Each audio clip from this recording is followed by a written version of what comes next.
Emma Berry from TDN Europe, and we're going to have the first of what we hope will be a series through the season following the prospects of the Breeze-Up sales, because obviously it's a very different year this year. Everything's starting very late, and talking today to Johnny Hassett from the Bloodstock Connection, long-standing Breeze-Up consigner, who's become a social media star of late. Johnny, reluctantly maybe, I don't know. You've been forced into this position by a strange sales season. Just talk us through what's been going on. Yeah, well, necessity is the mother of invention, I guess. I live in the west of Ireland, so I don't bump into people who buy horses. And with COVID-19, we couldn't go anywhere, so I sort of needed to get ourselves out there, to get the company out there. When the lockdown came, or when it first started, it wasn't actually a lockdown, but the sales were. We didn't have a date for the sales. We didn't know if there was going to be a sale. So we kind of had a meeting here, team meeting, and I said, we've got a couple of options. We can just shut down. I have a couple of teenage kids. We could lunge everything every day and feed and let the horses out for a month until this blew over, or we could decide that day to become an online business. And it was no longer a farm, it was a shop. Because at that stage, we were still able to bring people in. I got a price on a private plane, and Anthony Stroud was on for getting on to Matt Coleman and a couple more. And I wanted people to come in, so we was going to start selling the horses privately and online. And the team went for the second option, obviously. And through kind of a series of circumstances, a friend of mine, the Derby sale, the National Hunt horse that we put off in Katie Rudd, she turned out to be really good at editing videos and sort of taught me how to use Twitter. And the head lad turned out to be a very good cameraman. So somebody moved the cheese, so we had to change. And we did. And the other thing, it was pressing. As a Breeze-Up man, I quadrupled my spending this year. And I'll mention that later, but it meant more horses, it meant more expensive horses, it meant more staff, it meant more everything. And I kind of had enough money to get to the sales when they were in April. And I didn't have much more. So within a month of that, we had a website and I had a presence on Twitter, and we'd sold 4 horses. Not very high end. The horses themselves are high. One of them ran really well yesterday, but it wasn't high end money. I got my money back and I got my keep, a little bit. And it was a package deal. 1 to Italy and 3 to somebody else. And it just, I think there's huge positives out of this thing, and that's all we can do is take them. We needed to get on there anyway. You'd have been doing this for the last 10 years. And it was smart fellow told me one time, real smart people learn by observation. Other smart people learn by education. And some people have to piss on the electric fence to figure out it's on. I guess it's raised the profile. Who knows? I mean, it'll be hard to evaluate this year, Emma. The market will be a little bit depressed, you'd imagine. So, yeah, that's what we did. That's just the social media side of it had changed. The preparation also changed. Sure. And that's something you've gone into a lot on your videos. I mean, if it's not an ideal situation what's happened this year for anyone in lots of different walks of life. And in your business, the Breeze-Up business, and with your fellow consigners, it's a very short cycle usually between the yearling sales in the autumn and then selling in the spring. And effectively, your business was sort of cut off just when lockdown happened, when you should have been going to sale with a lot of these horses. So, as you say, it's been rethinking, and I've seen a lot of your fellow consigners have been a lot more proactive on social media and in marketing themselves. As you say, you've had to change the way you go about things. And I suppose I've been following what you've been putting out through Katie's videos, which have been excellent. And it's given a real insight into a sector which perhaps isn't known that well, outside the immediate sort of sales environment. And I think, the way you've explained your approach to preparing the horses and your sort of all round, not just the day-to-day training, but everything that goes into keeping these young horses right mentally and physically, they're at a very delicate stage of their life. I think that has been quite a bonus for your business and for other consignors as well, getting the message out there. Have you had much feedback about that? It has been positive. Horse racing and the bloodstock industry as a whole got some bad press after Cheltenham, and there is the notion that it's a closed circuit and stuff like that, or that perception that has been out there. So I guess one of the purposes of the video was just to reveal, or the blogs are just to reveal that, like, we're ordinary fellas trying to make a few quid, and we love horses and we're good at it. And this is exactly what we do. And all the staff, they're just people who love what they do, and it's more of a vocation than an occupation, you'd have to say. I mean, it has to work financially, or we're at nothing. But and this year, the prep has been put back 2 months. That's a real plus for the horses. I mean, it's just made it easier. I still have one with a shin, but that was just, bad management on my part. But, it actually made it much easier on the horse. He got a little break in April or in May, and then towards the end of May, we started back in. It's other than the fact that business-wise, or the market might be a little different, and actually, I might be lucky in that regard. Lifestyle-wise, has been a big move up. It has been for me and the horses. Well, you referred on one of your videos to being a control freak. How have you been able to cope with having to adapt your schedule for them? The illusion of control got lifted when the lockdown came in. So then it was like what are you going to do? And I know it shouldn't matter, but the fact that everyone was in the same boat was sort of comforting. Mm-hmm. It was like we were all in it. There's no, there was nothing to do, except keep doing it. And it doesn't necessarily change any of the goals or aspirations we had at the beginning of the year. Breeze-Up sort of always comes down to the top end. It's the whole point. It's why buyers like it, because if a horse is very good, it's very obvious. And if a horse is very bad, it's very obvious. Those things are not obvious at a hearing sale.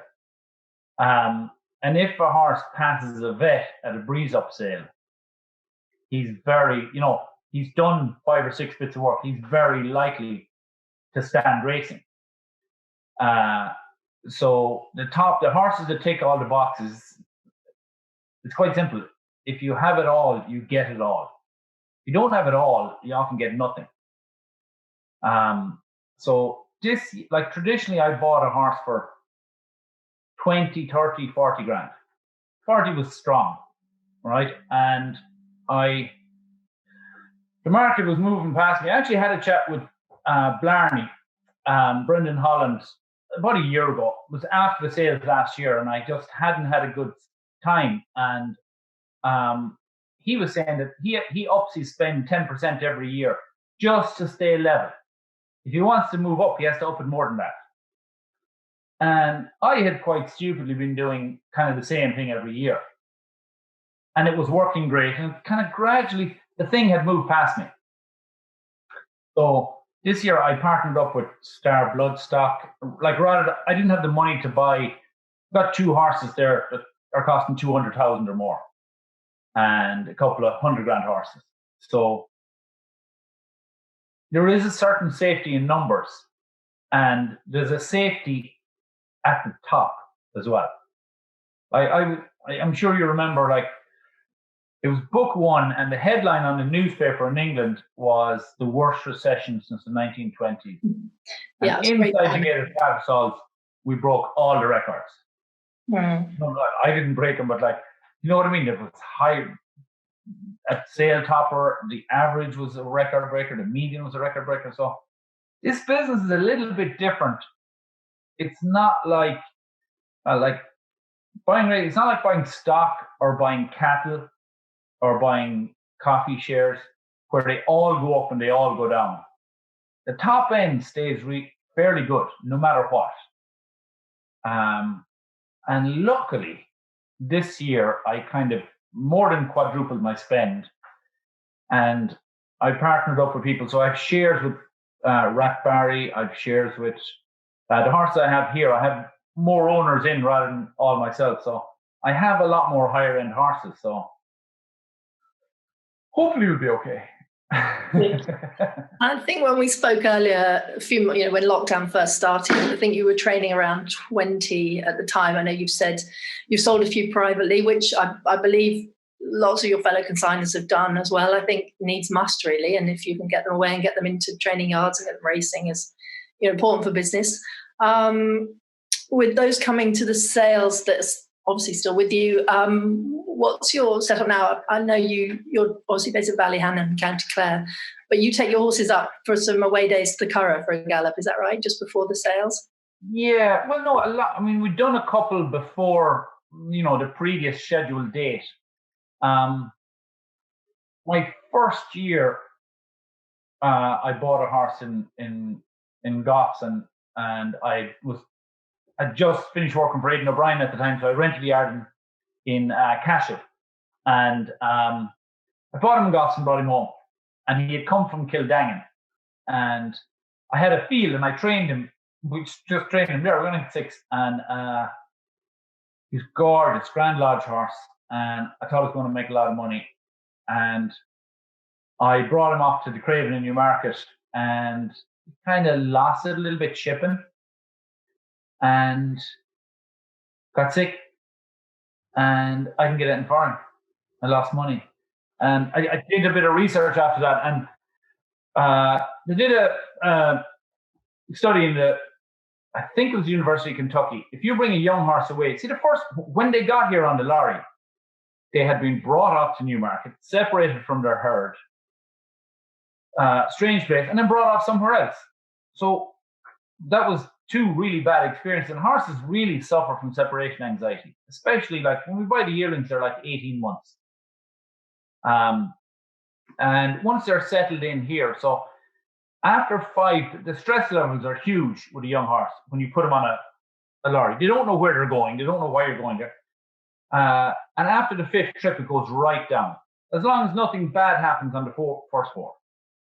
So we've started to put that in place for a long time, and we do at least 5 trips away. It's a great gallop in the Old Vic, and it also is longer than my gallop. And so the first reason for it is away days. So that generally mine get on the van here, they go to Tattersalls or Doncaster or Arqana, and they trot off the van, drink water, eat feed, we rehydrate them, and they eat, they're fine. Touch wood, in 10 years I haven't had a chipping fever or any sickness. The other thing about the Curragh is it's longer than mine, so we work from, if we're going 1 furlong or 2 furlongs, we work to the 1 furlong pole, and the breeze-up rider drops his hands at there, and then some of them gallop out another half furlong, or they gallop out the furlong in 14, or some of them stop 2 strides after the line. So you get a good indication as to, whether you can up at a furlong the next week or a half a furlong the next week, and without taking them off the bridle, without emptying them out. So it is useful. It's a really good gallop, and it is as close to grass as you're going to get, as I'm going to get anyway, in a year like this when the grass is so hard. Yeah, that's the other thing. It's been a very dry spring everywhere. So you'll probably be very glad to hear that we're having rain in Newmarket at the moment. So, with 3 of the sales now being in Newmarket, and then 2 amalgamated, the Goffs UK and Arqana sale being in Donny, I think England's getting a decent bit of rain ahead of when you'll have to do your breezes over here, and that's another big change this season. Of course, you're not going to France. Some of the horses that would have breezed at Ascot are coming to Newmarket. It's all very different. But I guess in that sense, with sort of quarantine rules for people under the COVID restrictions and what have you, it makes sense for everyone to be in England between Newmarket and Doncaster with their batch of horses, arriving presumably at different times as the sales progress from the end of June onwards. Yeah, and the sales companies have played a blinder. Like, they've been very innovative. When the lockdown was still in England, like when the quarantine rules were still between Ireland, they were going to have it in Ireland. And they just kept adapting to whatever it was. And everyone is doing the very best they can with what they have. And they've come up with, they've been quite creative. It was good of them to get together. That makes it easy. People may come, someone who has to come from England from anywhere other than Ireland has to quarantine for 2 weeks. So having the sales compacted, it's more worthwhile. People are more likely to come if they can get in the 3 sales or the 5 sales on the 3 dates. It's also made it easier for us because we generally, it's a logistical nightmare for us a little bit, or it's different.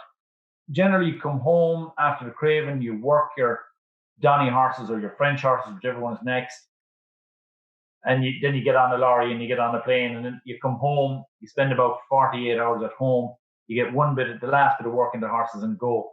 That's not going to happen this year. Like, once we go to the Craven, there'll be no coming back until it's over, until all the sales are over. So luckily I have good staff at home.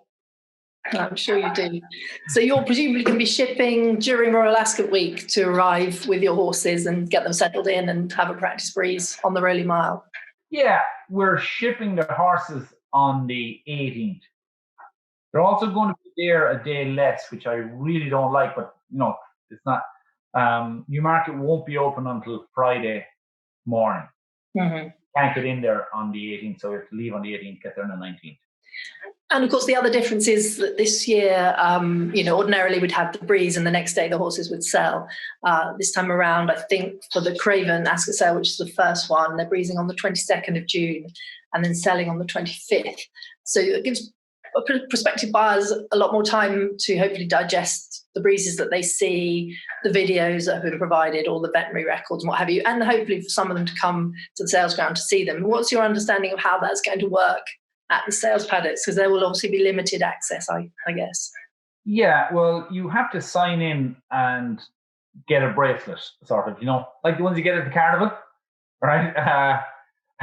So you have to sign in and get one of those to get on the grounds. And there's a list of people, vendors, purchasers, photographers, press. There's a list of people who can get one. And then there's another bracelet which allows you to get into the sale ring. And the sales ring, there's 50 people allowed in the sales ring at any one time.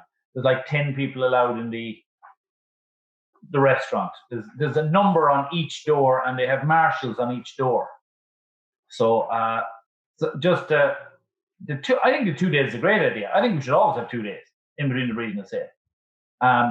It allows lots of people looking. There was traditionally you breeze one day and you sell the next day.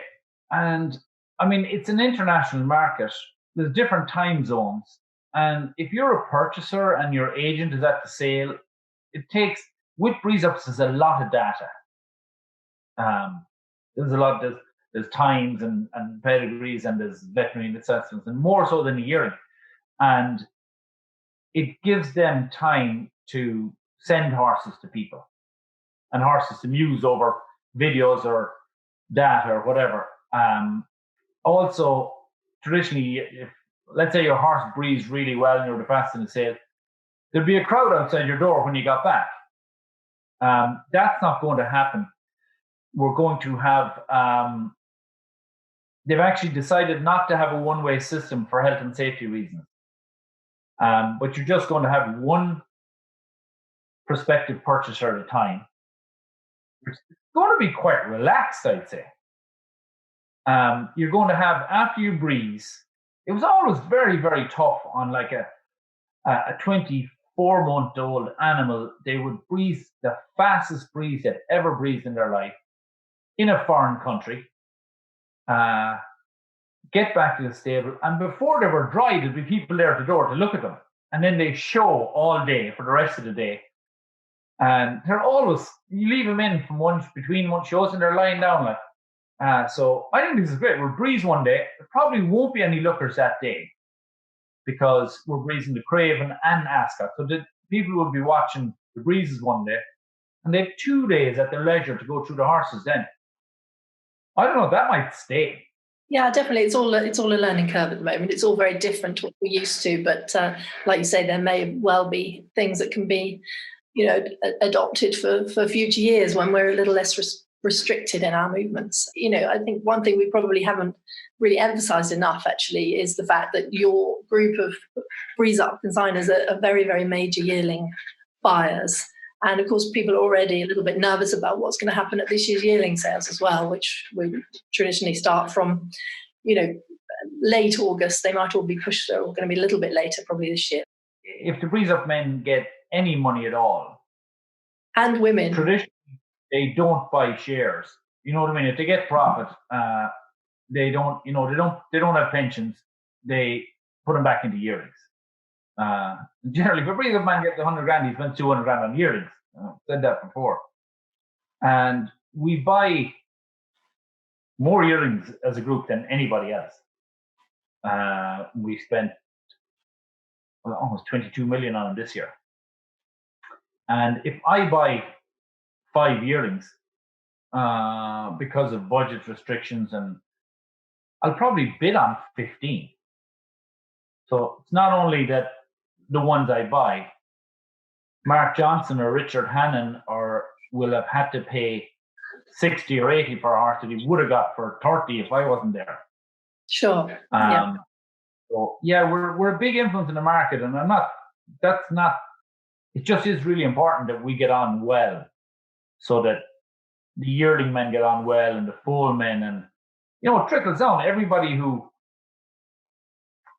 shoes a horse or works for a feed company or and everybody they drive to school. Well, there's no school right now. Is kind of dependent on, and it starts here. Yeah. This year. So. Johnny, you're from a veterinary family, and I've noticed on some of your videos you've been talking about how when you get to the stage of calling a vet, it's almost because you haven't seen the signs, or things have gone amiss. Yeah. Operations. So you're pretty honest. No bottom line, man. There's no placebo effect with a horse. It either works or it doesn't. And my dad's a vet, my uncle's a vet. No less than 10 of my uncles or cousins are either doctors or vets. What happened to you? I'm dyslexic. I'm highly dyslexic, and I was never going to get it. I was never going to get the points in my leaving cert. It's competitive here to do that. It's not based on interviews completely, but anyway. So generally, I mean, our policy here is calling the vet is like calling the fire brigade. You've already made a few bad decisions before you call the fire brigade. The house is on fire. So I use Jerry Kelly and feathers. The one thing we do have here in Ireland and in Newmarket actually is we have some of the best equine vets in the world. But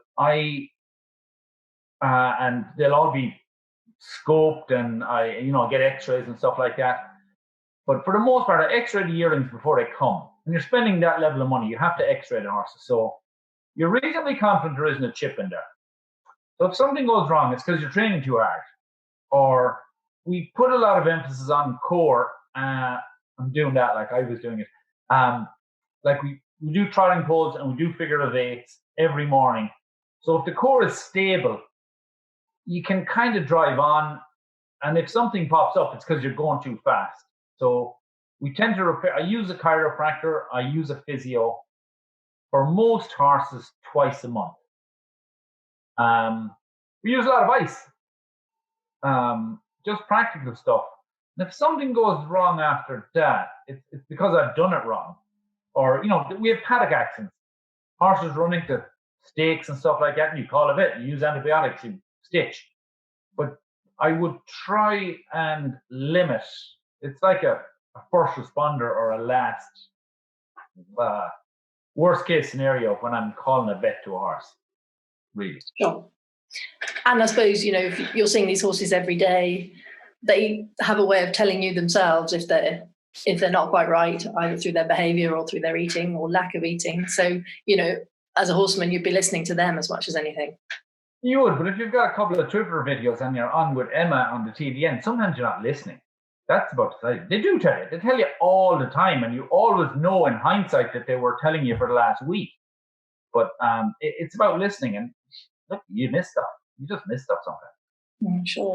Well, look, I don't want to keep you from your horses telling you what they want to do. Yeah. I'm sure right about now they're saying, come on, it's dinner time. So yeah, that's probably a good time to end. But look, I wish you the best of luck getting them all over safely to Newmarket, and we'll catch up with you. We'll catch up with you at Tattersalls in a week or so. Thanks very much, Emma. Thank you for taking the time. Talk to you soon. Bye-bye. Bye-bye.